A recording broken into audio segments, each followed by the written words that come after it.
ব্রহ্মচারীর জীবনী গ্রন্থ কি জয়, কালী প্রসন্ন বিদ্যারত্ন সম্বন্ধে কথনেম। তৎকালীন পূর্ব বাংলার একজন সুপণ্ডিত রূপে পরিচিত ছিলেন কালী প্রসন্ন বিদ্যারত্ন মহাশয়। তিনি ছিলেন একজন উচ্চ ব্রাহ্মণ বংশীয় এবং তপস্বী। গুরুকুলে বাস করে বিধিবদ্ধভাবে ব্রহ্মচর্য অনুষ্ঠান করে তিনি বেদ ও অন্যান্য ধর্মশাস্ত্র বিশারদ হয়েছিলেন। তিনি গুরুকুলে নিত্যব্রত অনুষ্ঠান দ্বারা তপস্যা ও যোগ সাধনায় ব্রতী হয়ে একজন জিতেন্দ্রীয় পুরুষ হয়েছিলেন। যোগ সাধনার মাধ্যমে তিনি তার পঞ্চভূত দেহের সব রিপুগুলিকে জয় করতে সমর্থ হয়েছিলেন। তার মধ্যে কোনো বিষয় ভোগের বাসনা ছিল না। গুরুকুলে শিক্ষান্তে তিনি গৃহাশ্রম ধর্মে প্রবৃত্ত হয়ে সাধারণ জীবন যাপন করিতেন। কারো থেকে কখনো তিনি দান বা প্রতিগ্রহ গ্রহণ করতেন না। তার মনে বিষয় ভাবনার পরিবর্তে ছিল আধ্যাত্মিক বাসনা। তার মধ্যে আধ্যাত্মিক পিপাসা প্রবল ছিল। পূর্ব বাংলায় তার অনেক শিষ্য ছিল। বিদ্যারত্ন মহাশয় বারাদির ব্রহ্মচারী বাবার নাম শুনে দর্শন করতে আসেন এবং প্রথম দর্শনেই তার নজরে পড়েন। তিনি এরপর প্রায়ই তার আধ্যাত্ম পিপাসা নিবারণার্থে বাবা লোকনাথের কাছে আসতেন এবং বিভিন্ন আধ্যাত্মিক বিষয়ে আলোচনা করতেন।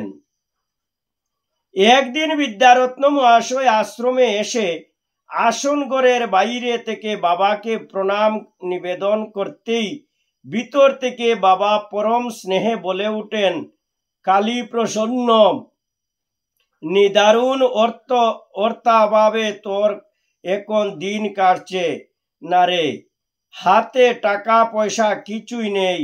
তুই ভাবিস না, আমার কাছে অনেক টাকা রয়েছে, তুই সেগুলো নিয়ে যা। বিদ্যারত্ন মহাশয় আসন করে ঢুকে বাবার চরণ স্পর্শ করে বললেন, ব্রহ্মচারী ঠাকুর, আপনি অষ্টাদশ সিদ্ধি এবং 5টি সামান্য সিদ্ধিও লাভ করেছেন, তাই আপনার তো টাকা পয়সার অভাব থাকতে পারে না। কিন্তু আমি এক দরিদ্র ব্রাহ্মণ, দারিদ্র্যই আমার সহচর, তবু আমার টাকা পয়সার দরকার নেই। এই কথা শুনে বাবা অত্যন্ত খুশি হলেন।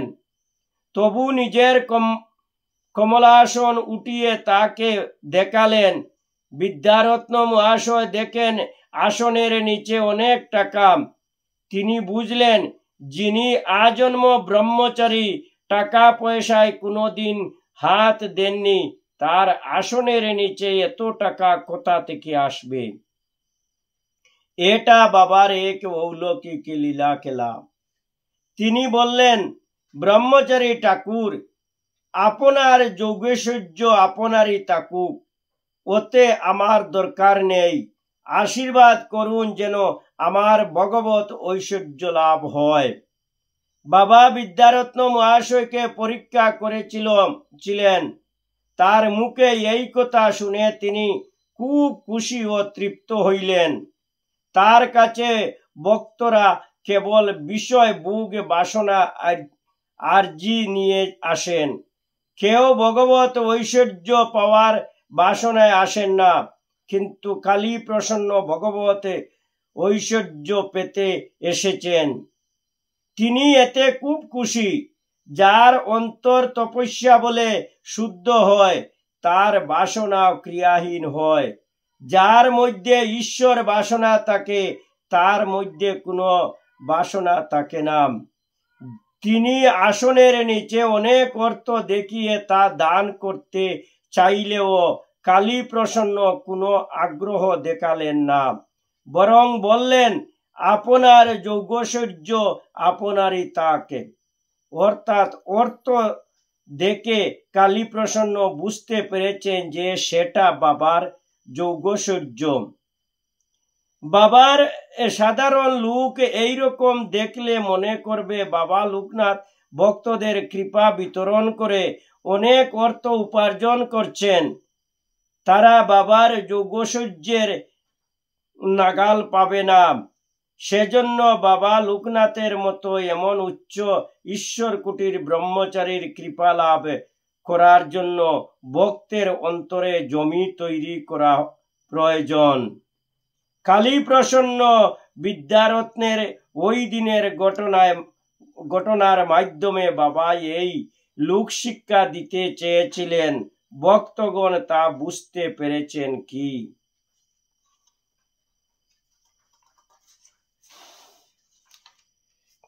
নর্মদা পরিক্রমার সময় আমি দুটি জায়গা দর্শন সিদ্ধি যোগীর সম্মুখীন হয়েছিলাম, যারা আমাদের মনের ইচ্ছা মতো বর প্রার্থনা করতে পারে বলেন, কিন্তু আমরা কেবল মা নর্মদা ও শিব শঙ্করের আশীর্বাদ ভিন্ন অন্য কোনো বর কারো কাছে চাইনি।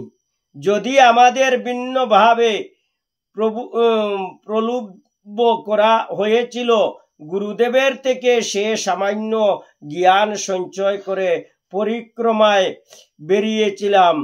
তাতে মনে দৃঢ় সংকল্প ছিল যে ঈশ্বরের কৃপা ভিন্ন অন্য কোনো কিছুই আমরা গ্রহণ করব না। তপস্যার এটি মূল মন্ত্র। কালীপ্রসন্ন বিদ্যারত্ন মহাশয় যেহেতু একজন জিতেন্দ্রীয় পুরুষ ছিলেন, সেই জন্য তিনি তপস্যার মূল মন্ত্রটি ভালোভাবে জানতেন এবং বাবা লোকনাথের কাছে কেবল ভগবত ঐশ্বর্য প্রার্থনা করেছিলেন। বাবার এমন ভক্ত খুব কমই ছিল।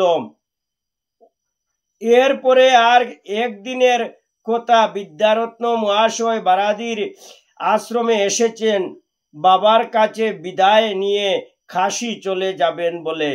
তিনি যখনই বাবার ঘরের দরজায় পৌঁছলেন, ভিতর থেকে বাবা বলে উঠলেন, কি রে কালীপ্রসন্ন, শেষে মনের দুঃখে কাশীবাসী হতে চলেছিস? বিদ্যারত্ন মহাশয় আশ্চর্য হয়ে ভাবলেন, এই অন্তর্যামী মহাপুরুষের অজ্ঞাত কিছুই নেই। যে কথা তিনি বলবার জন্য এসেছেন কিন্তু এখনো কারোকে বলিনি, সে কথা বাবা তাকে দেখা মাত্রই কি করে জেনে গেলেন? বিদ্যারত্ন মহাশয় বাবাকে বললেন, আগামী মাসেই চলে যাব ঠিক করেছি। আপনার কি অভিমত তাই জানতে এসেছি। বাবা লোকনাথ তখন বললেন, এ মাসে তোর মেয়ের বিয়ে দিয়ে আসছে মাগে চলে যাবি, এই তো তোর ইচ্ছা। হারে, তোর পুত্র সন্তান নেই বলেই কি এই অভিলাষে? তোর মনে দুঃখ তাই বৈরাগ্য। তোর কাশী যাওয়া হবে না। তুই যেখানে আছিস সেখানেই থাকবি। আমি তোর ঘরে ছেলে হয়ে জন্মাবো। বাবার কথা শুনে বিদ্যারত্ন মহাশয় যার পর নাই বিস্মিত হইলেন। তার মনের গভীরে যে দুঃখ ব্রেতা লুকিয়ে আছে বাবা সে কথা জানতে পেরেছেন। পরম করুণাময় বাবা তার অলৌকিক শক্তির দ্বারা সেই দুঃখের অবসান করবেন বলেছেন। এজন্যই বলে ভক্তের জন্যই ভগবান। ভক্তের দুঃখে ভগবানের প্রাণ কান্দে। বাবার এই অযাচিত কৃপা লাভ করে বিদ্যারত্ন মহাশয় কাশী যাওয়ার ইচ্ছা পরিত্যাগ করলেন। কিন্তু তারপরও বাবাকে বললেন, ব্রহ্মচারী ঠাকুর, আপনি আমায় আবার কেন সংসারে আবদ্ধ করছেন? বাবা লোকনাথ তখন বললেন, কালীপ্রসন্ন, তুই তো ব্রহ্মনিষ্ঠ। ব্রহ্মচর্য ব্রতানুষ্ঠানের পর গৃহশ্রমী হয়েছিস। ব্রহ্মচর্য ও ধর্ম জ্ঞান শিক্ষা করলে চিত্ত বিশুদ্ধ হয়। চিত্ত বিশুদ্ধ হইলে যদি কেউ সংসার ধর্ম পালন করে তাহলে সংসার বদ্ধ হয় না। আমি জানি তোর গৃহে ভোগা শক্তি নেই, মনে রাখিস কর্তব্যের খাতিরে সংসার ধর্ম প্রতিপালন ও সন্তান প্রযোজন করেও সেই পরম পদে ভক্তি স্থির রাখলে ভোগের মধ্যে গৃহীর চিত্ত আকৃষ্ট বা আবদ্ধ হয় না।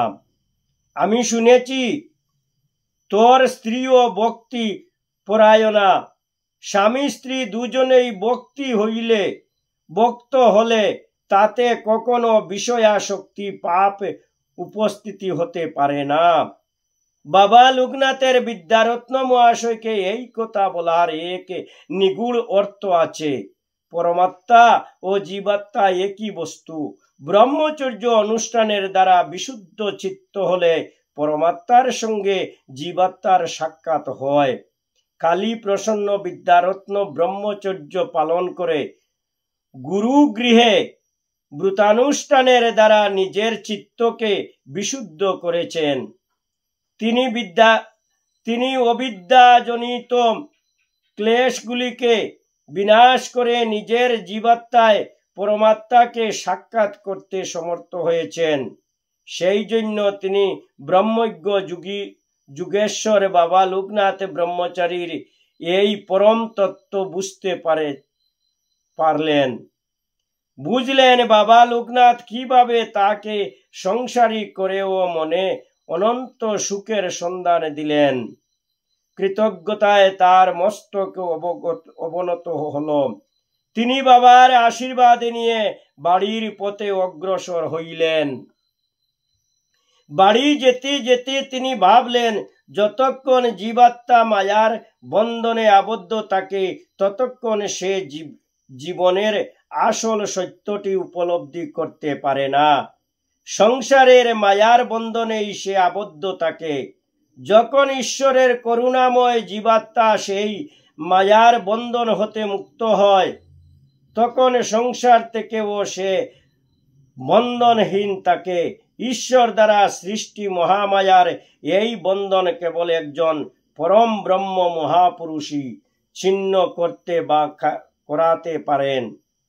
আজ বাবা লোকনাথকে তিনি সেই পরম ব্রহ্ম মহাপুরুষ রূপেই দর্শন করলেন।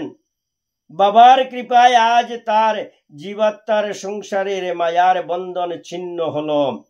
কালী প্রসন্ন বিদ্যারত্ন মহাশয় ব্যক্তিগত জীবনে তপস্যাচরণ ও ব্রতানুষ্ঠানের মাধ্যমে যে জমি প্রস্তুত করেছিলেন, আজ বাবা তাতে সুরভিত ফুলের বীজ বপন করে দিলেন। তার মধ্যে এই জমি প্রস্তুত ছিল বলেই তিনি বাবা লোকনাথ ব্রহ্মচারীকে একজন ব্রহ্মজ্ঞানী পরম পুরুষ রূপে দেখতে সমর্থ হইলেন। এ তার অতীব সৌভাগ্য।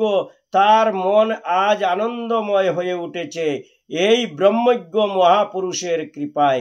তিনি পুনঃ পুনঃ প্রণাম জানাতে থাকেন তার পরম পুরুষকে। ওম নমো ভগবতে লোকনাথায় নমঃ। ওম নমঃ ভগবতে লোকনাথায় নমঃ। ওম নমঃ ভগবতে লোকনাথায় নমঃ। ওম নমঃ ভগবতে লোকনাথায় নমঃ। লোকনাথম ব্রহ্মচারী যুগেশ্বর মহাত্ম রোগ সুখ দুঃখ তাপবৈশ্চ শান্তি প্রদাকরম নমো নমঃ। হে দয়াময় বাবা লোকনাথ ব্রহ্মচারী, তোমার এই অধ্যা পাঠে যদি আমার কোনো ভুল ত্রুটি থাকে, আমি অদমকে তুমি নিজ গুণে ক্ষমা করিবে দয়াময় বাবা লোকনাথ ব্রহ্মচারী। হে ভক্তবৃন্দ, বাবা লোকনাথের এই অধ্যা পাঠে যদি আপনাদের ভালো লাগে, তবে জয় বাবা লোকনাথ লিখে এই চ্যানেলে একবার লাইক করে দিবেন, যাতে প্রত্যেক মানুষের কাছে পৌঁছতে পারে জয় বাবা লোকনাথের কথা। জয় গুরু লোকনাথ ব্রহ্মচারী লিখে একবার লাইক করে দেন। জয় জয় লোকনাথ ব্রহ্মচারী কি জয়। जय जय वासुदेव की जय, नारायण की जय। हरे कृष्ण कृष्ण कृष्ण हरे हरे, हरे राम राम राम हरे हरे। बोल हरि बोल हरि बोल।